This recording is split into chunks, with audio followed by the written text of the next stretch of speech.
Welcome to Just Minding My Business Radio, where we are moving at the speed of God, learning what we didn't know we didn't know.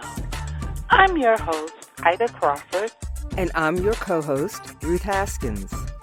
So grab a pen and paper and get ready for information that you can use.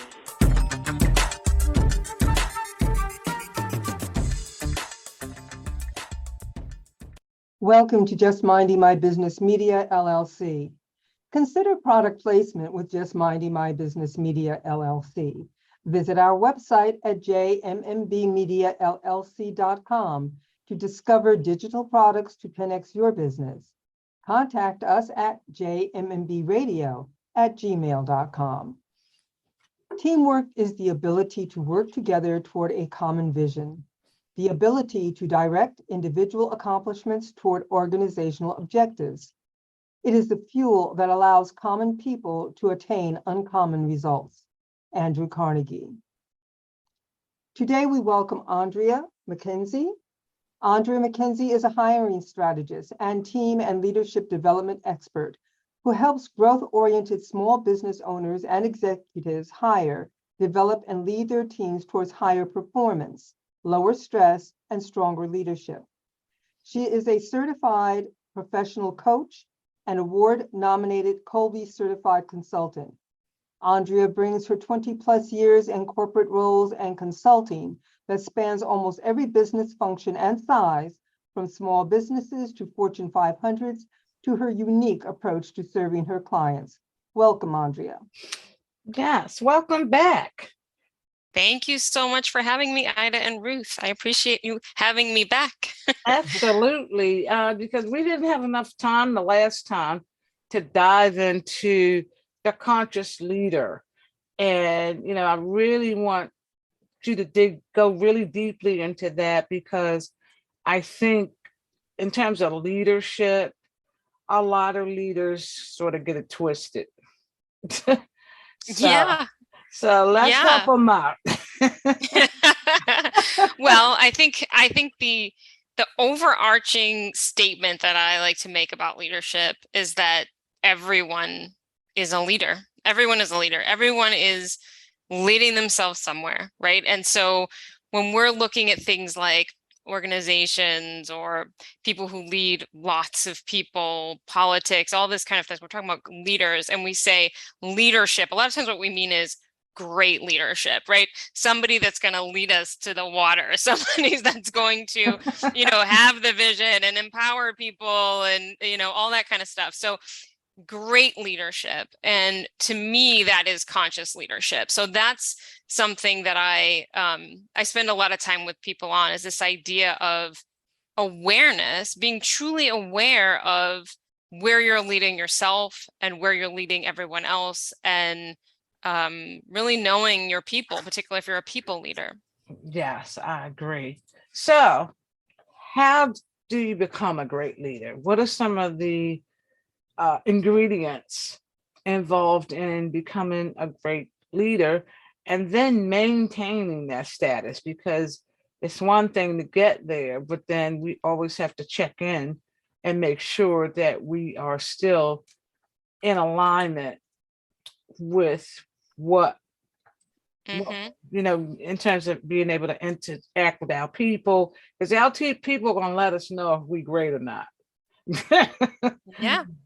I mean, I think number one, the very first piece of it is sort of know thyself, to quote ancient philosophers, right? Know thyself, right? What do you stand for? What do you value? And when I say things like everyone is a leader, we've seen examples of leadership, of strong conscious leadership at levels where people don't have the authority or the power, but they stand for what they believe in.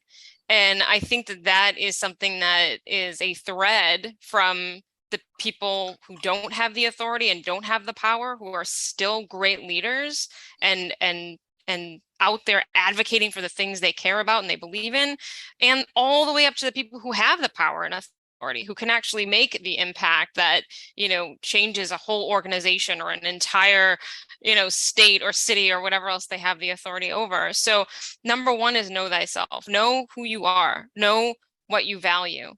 And then if you're leading people, know them.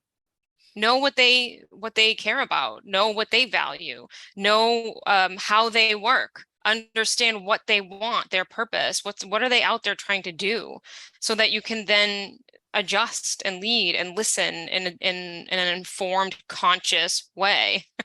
Yes, I agree that about that wholeheartedly, because working in corporate America, half of the time the leadership does not know their people at all. And as an IT professional, I learn each and one of my users. I know their attitudes in terms of, what I have to do in order to calm them down, to fix the problem. I know who just personalities. And I'm telling you, it makes a huge difference when you know your people. Absolutely. Yeah. And then, of course, things change, right? So, somebody that's on your team one day might be single and, has not a care in the world. The next minute they're married and they have children, or they have a parent who's aging, or whatever those things are. And things change in people's personal lives as well. Right. And it's not to say that we need to bring our personal lives to work every day, but what will happen is energetically, people show up in different ways based on what's going on in their lives. And I think, on one hand, you have a very business mind, right? Like you have metrics to look at, you have results to look at, how your processes need to change and all of that. And then on top of that, you have people, and, you can't always just force things to mesh together, and so really helping people understand what, their expectations are and that kind of thing, but also on a day-to-day basis, listening for energetic cues. How is somebody doing? Is something maybe going on that you want to listen for, where they're in some sort of energetic issue? You're hearing things like anger or victim energy or those kind of things going on. You want to nip those things in the bud before it starts to spread. Yeah. Right? Negativity spreads pretty fast. So Right. does positivity, actually, if you can get under the skin. So Yes. yeah. Wow. That's very, very important. The people part, because you can't really lead without people. No, you need somebody to lead. Yes, exactly. And understanding, that people are human first, and things change. Like you said, it can change overnight. Anything could happen, and you're dealing with a different person based on what's going on in their lives. And although they say keep your personal separate from business, well, everything lives in this one body. Everything lives in this one body and it's one mind. So it can be very difficult to keep it separate sometimes. Yeah, or if you do, and you do a really really good job of compartmentalizing, it can be dangerous to somebody's health.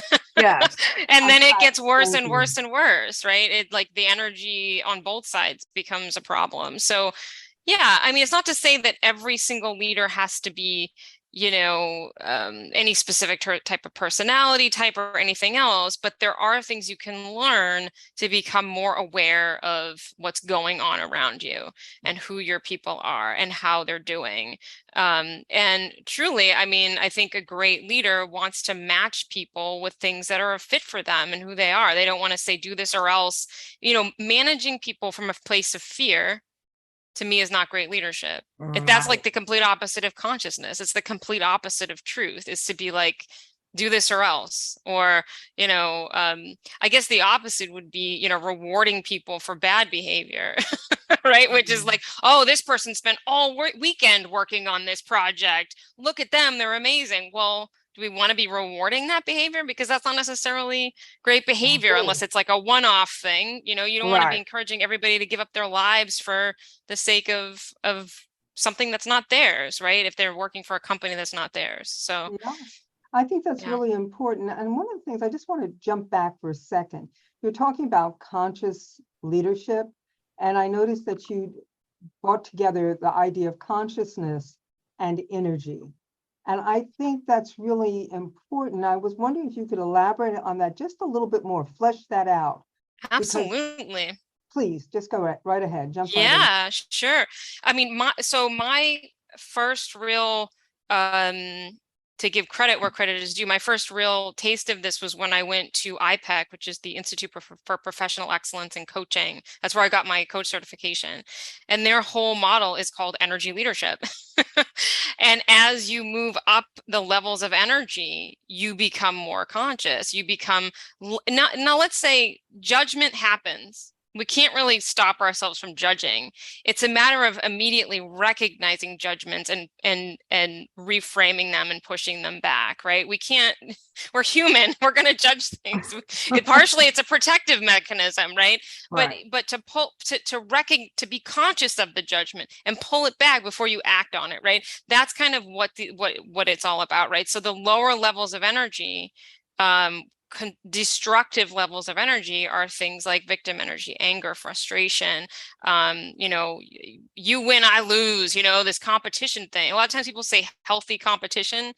I mean, there's something to that, I guess, but competition in general means somebody wins and somebody loses rather than win-win. And once you start to get into a win-win energy is when consciousness starts to become more clear, right? You're conscious of what you need, of what the other person, there's sort of a give and take, more gratitude, more compassion, all those kind of things. And I mean, I can't go into all the all the specifics of the framework, but it basically is the lower levels of energy, lower levels of consciousness and awareness. Right. And I think we all know that, right? When we're like sick and in like really low energy, protective energy, we're not aware of anything around us. Right. And people do give us a little bit of grace, right? Because they're like, okay, yeah, you got to just take care of you right now. And there's something for us in that kind of energy. It's just a matter of choosing it. Yeah. Is really the consciousness is choosing it. Right now, I need rest. Leave me alone, right?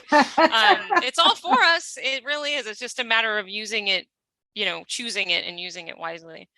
Yes. Oh, okay. So that was well explained. Now, you talked about the know thyself. Yeah. What else is involved in being a great leader? Yeah. Well, I mean, I guess once you start to get into a great leader, it would be which context, right? Like, so if we're talking about like a business owner or something, right? Because that's one of the types I work with a lot, right? Is the person who's very entrepreneurial and owning that. Where that idea of knowing thyself sort of spans out is, okay, know what you don't do, right? So that you can hire the right people. Know what you don't want, so you can hire people who do want those things, right? Mm-hmm. If I hate bookkeeping, someone else loves bookkeeping and I'm not great at bookkeeping and it's not what I do, so knowing where your gaps lie is how you find the people who are meant to come and be part of your world. And then also this idea of knowing yourself is, what is your brand? Now that might be true for business owners and people who are in a leadership position. There's also a branding around who you are as a leader. There are some great people out there who don't own businesses, but they have influence in terms of who they are as a leader. Mm-hmm. And making sure that the people that you're hiring, and not just the people you're hiring, but the people that you have in your life, that your mentors and your friends and the people that they actually align with who you are and what you stand for and your values, all of that becomes knowing yourself so well becomes a way to communicate that out. So you're attracting that back. It's sort of like the law of attraction, right? Mm-hmm. Put out what you want to come back. It's also kind of karma, right? Yes. Yeah. Absolutely. Because this is so important. Leadership is so important, especially in today's world when we see a lot of poor leaders every day in the media. And it's very frustrating because then you see these people as leaders and you may be on that road of creating your space as a leader. And do you think that gives people mixed signals? Oh, like the fact that there are some people out there who are seemingly doing really well with sort of bad leadership principles or like negative energy, negative values. Oh yeah. I mean, it does. I think there is a little bit of a conundrum there, right? Because usually money is the thing that gets superimposed over all of that, which is, well, this person's making a ton of money. It's working for them, it depends on where money sits and what your money mindset is all about. And that is really important stuff in anybody's life. It's not just leader. Everybody is a leader, like I said, but people who consider themselves to be developing their leadership versus people who, aren't. But I mean, this idea of, how do you see money? How do you view money? If everything's about money, sure, you can go out there and lead people based on fear and make a ton of money. Is that what you want in your life? Like, to really dig down deep. Is that what you want? Because guess what's going to come back at you? Probably a lot of, negativity, and I mean, you can create from any of these kinds of places, but you're going to get the same back. So yeah, sure. If you want to be rich, you could do that. I think that's the thing. That's the message, is like, yeah, there's a lot of people out there with power and money. Okay, sure. Is that all we care about? Right. Exactly. I'm glad that. And it's not to say you can't have power and money by leading through consciousness. Right. I think you absolutely can. And I think it's a matter of going out there and finding those examples for yourself, so that you can then model after that, rather than, these other folks who we could name a bazillion of them. Yes. For sure. So how do people get in touch with you if they want your services? Sure. Well, definitely leadwithharmony.com is right there. You can subscribe to my mailing list. You can grab a couple of free things there. Andrea at leadwithharmony.com is my email. I'll throw it out there if somebody wants to contact me directly. LinkedIn is a great place to follow me, because I have a newsletter there and I'm a lot more active on LinkedIn, but I'm also on Facebook, Twitter, Instagram, the whole gamut. I've got a little presence there. So yeah. Yeah, because I think as business owners, even though we might be a solo business, at some point, you are going to have a team, because you can't build a business without one. You will hit a wall, or I should say a ceiling. You'll hit a ceiling unless you hire people. Absolutely. Yes. Yeah. And if you are a woman business owner, that's about small business owner, I should say, it's about 10%. If you're in that group, you're an elite woman of business, right? And I mean, in the larger group with men and women together, it's about 19 to 20% who have employees. And those companies are the ones that are doing the best and growing for the most part. Yeah. Mm-hmm. Yeah. Yeah. So the leadership piece becomes very, very important, so that you can have a harmonious company, because when you have people that are not happy, then it trickles down into your production, when people aren't happy. So this leadership thing is huge. Okay. Very huge. So that's an issue there too. We're talking about conscious leadership. Sometimes leaders can be, like you said, everybody is a leader in one way or the other, but sometimes leaders can be blind to what's really going on around them. Maybe because they're in such a, they want their company to grow, but they're not conscious about the factors that are keeping their company from growing. They're actually completely blind to them. And sometimes they turn to their employees or the people who work with them, and they blame the people who work with them for their company not growing. How does a leader who has that problem learn how do you change that? How do you get them to open up and view their company and the dynamics differently? Yeah. Well, I think if you're a business owner and you're blaming anybody who works for you for the success of your business, there's something drastically wrong. Yes. Yeah. You are the only owner. You cannot treat the people that work for you as somebody who has as much skin in the game as you. It's just never going to be that way. And I've seen crazy examples of this where people somehow think the people that work under them are supposed to do as much, or, you know, wear all the hats, or jump in from out of nowhere, or pick up the phone any time of day. And I mean, it really, I think if something's going on where you're starting to blame or resent someone who works underneath you, that needs to be taken care of ASAP. It's not good for you. It's not good for them. If they truly aren't the right fit, you have to let them go. That is right for you and right for them.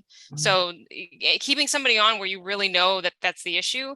But if you're blaming them as a scapegoat because you don't want to look inward, right? That's a whole other thing, because you're going to hire another person, blame that person, hire another person, blame So you've got to start looking at the numbers, the metrics. What are you looking to accomplish? What are the results showing, right? And if you know if you're clear on the expectations that someone who's working for you needs to accomplish, what is the output? What are their goals? And they're not hitting them, it should be plain as day that either they're not right for the role and maybe you can switch things around, or some task isn't right, or they just need to go, because that's the only role you have and that's what needs to get done.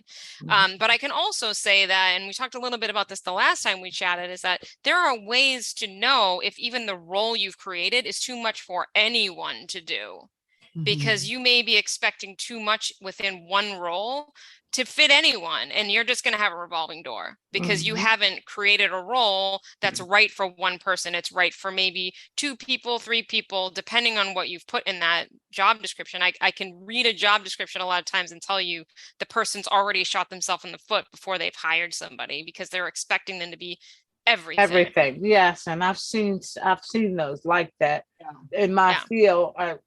Sometimes I just kind of look at stuff just to see what's going on in the industry. And I'm here to tell you, I seen this one, they had a shopping cart of stuff. I was like, and then wanted to pay $15 an hour. I'm like, well, they won't be getting nobody. Well, or if they do, who do you think they're going to attract? They're going to attract somebody who's probably desperate for a job, right? Who's already starting with negative energy because they don't think that they're going to find something better. And so it just creates this spiral of just, this tornado of just negative energy on both sides. Both people walk in desperate. Both people walk in with expectations that can't be met. And it's just a recipe for disaster. It's just going to be, you might as well not hire anyone. Yeah, that's the way you're going to do it. That's really interesting. That thought of both people having negative energy coming to the table for this particular job. And I'm sure that is happening a lot now, and it certainly has happened before. What tools do you offer to help people or suggest for people to actually write an accurate, appropriately enumerated job description? Because like Ida said, when you go into someplace like Indeed, any of those job searches, some of them are just retarded. It's like, you are not going to get anybody to do all that for that amount of money. So you can give it up, and you'll see the ones that come in and go out, because it's reasonable. The ones that are ridiculous are there for 30 and 40 and 60 days until they just kick them off the platform. So what tools are there for writing a really good job description? So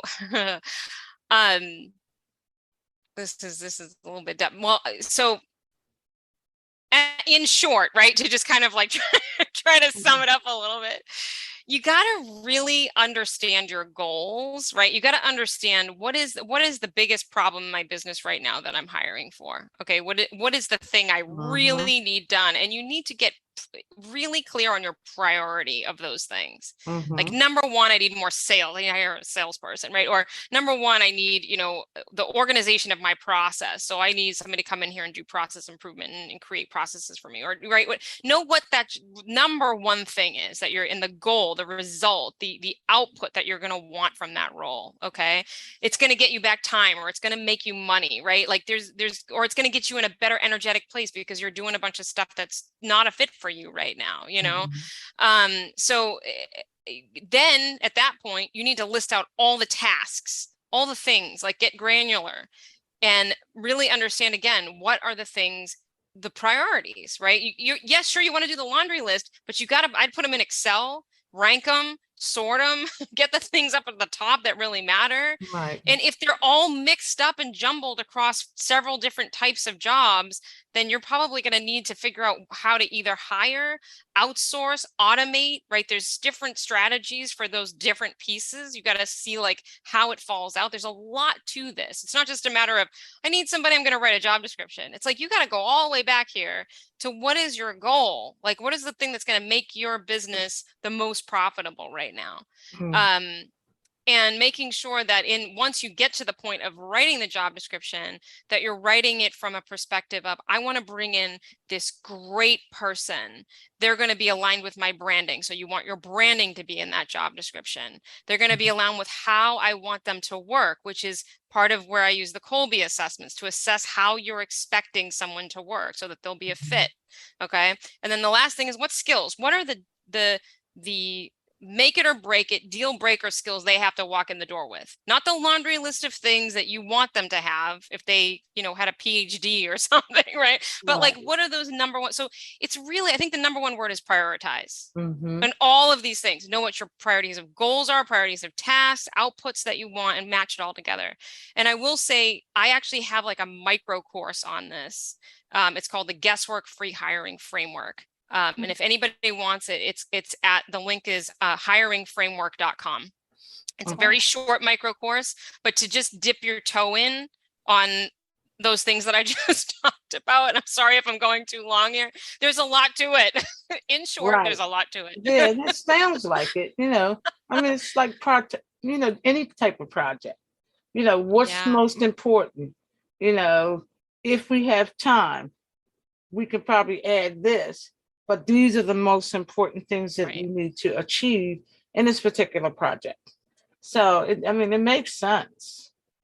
And the other thing too is, when it's prioritized and clear on the actual job description, must have this, nice to have that. Right. The person who's really right for this job is going to know it, because they're going to say, yes, I have the must-haves. Right. Well, nice to haves I don't have, fine. I have this and I'm an ace at it. That's what they really need. Right. Rather than this mishmash of, I need a little bit of this, a little bit of that, must be willing to do everything. Right. Am I right for this job? I have no idea. What do you think about duties as assigned? Because they all seem to want to put that on everything. What was it? Say it again. Duties as assigned. Duties as assigned. Okay, that is my making the roll up as you go pitfall that I think is absolutely horrific. Too. Right, making the job up as you go. How do you hire to a job you're going to make up? And how does a person accept a role in good faith when they don't know what the role is? Mm-hmm. I mean, sure, in theory, I'll do anything. But who's the person that's going to do anything? It's going to be the desperate person. Right. Again, coming in with the energy of, I can't get a job anywhere else. So sure, I'll do whatever you want. Sure. Whatever you're going to pay me. I just need a job, right? Like, is that who you want to hire? I mean, there may be some examples. Let's just be clear. There may be some examples of very, very big companies who have really great brands, and someone just wants to get their foot in the door and they are kind of willing to do anything. But even in those scenarios, it's just bad form to not tell somebody what they're going to do. Now, if it's a training ground kind of job where it's like, this is a temporary, we train you on a lot of different things to see where you're a fit. I've seen like big companies be able to do that.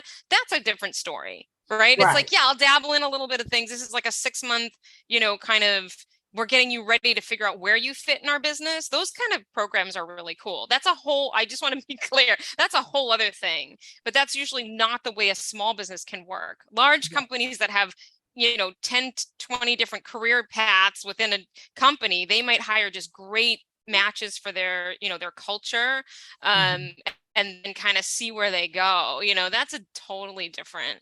Yeah, because I see a lot of job descriptions, they'll have what they want you to do, and then the very last line will be duties as assigned.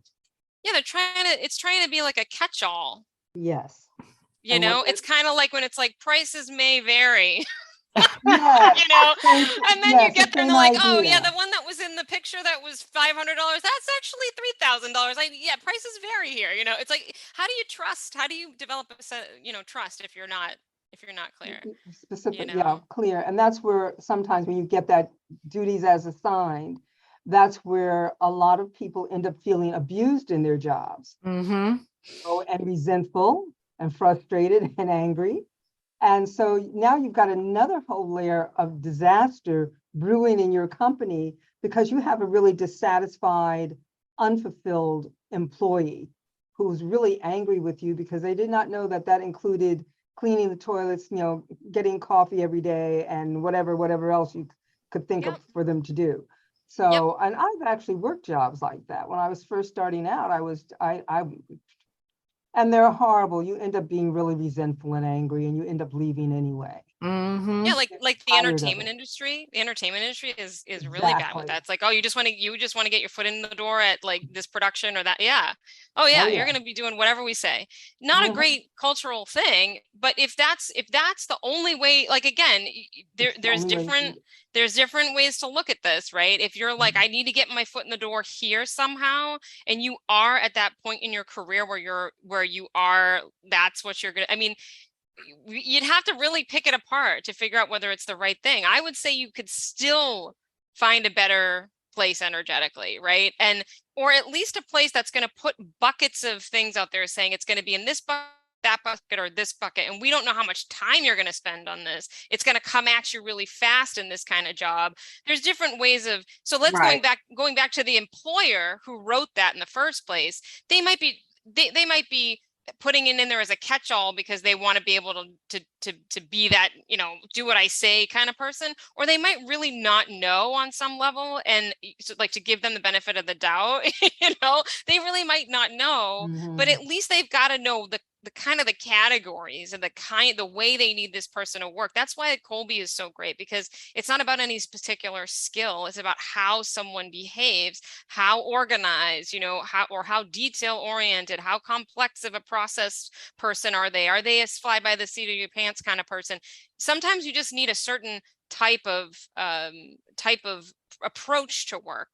And then yes, the tasks might be, but just making sure that they're aligned with the approach. So sure, there's always going to be exceptions to the rule in terms of why somebody, but you still can get clear on expectations, and you still can get better about communicating, and you can still 100% stay true to certain types of values, which is respect and things like that, right? That I will listen to you if this is above and beyond what you thought this was going to be, because I'm coming in with a little bit of gray here, so yeah, there are ways to dial that back and kind of start on a better, clearer foot on how things will proceed. Okay, but yeah, I mean, overall, not a great thing to write on a job description. Not only is it going to make the employee uncomfortable, and have negative energy, but then the employer too, because they're not going to be clear on like, well, can I give this to this person?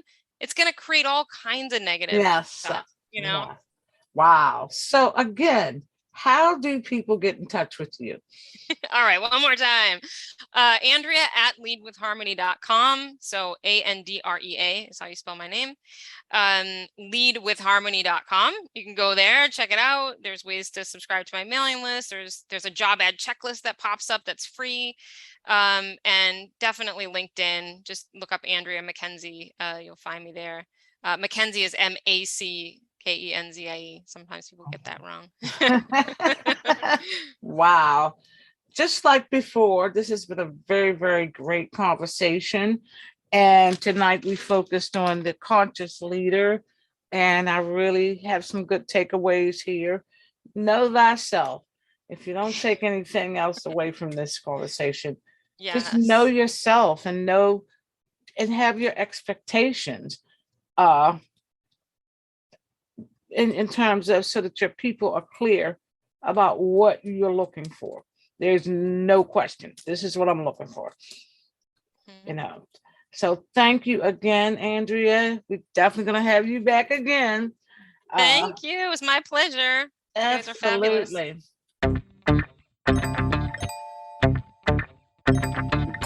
Thank you for tuning in to Just Minding My Business Radio. I'm your host, Ida Crawford. And I'm your co-host, Ruth Haskins. We hope you enjoyed the show and appreciate you stopping by. Many blessings to you and yours.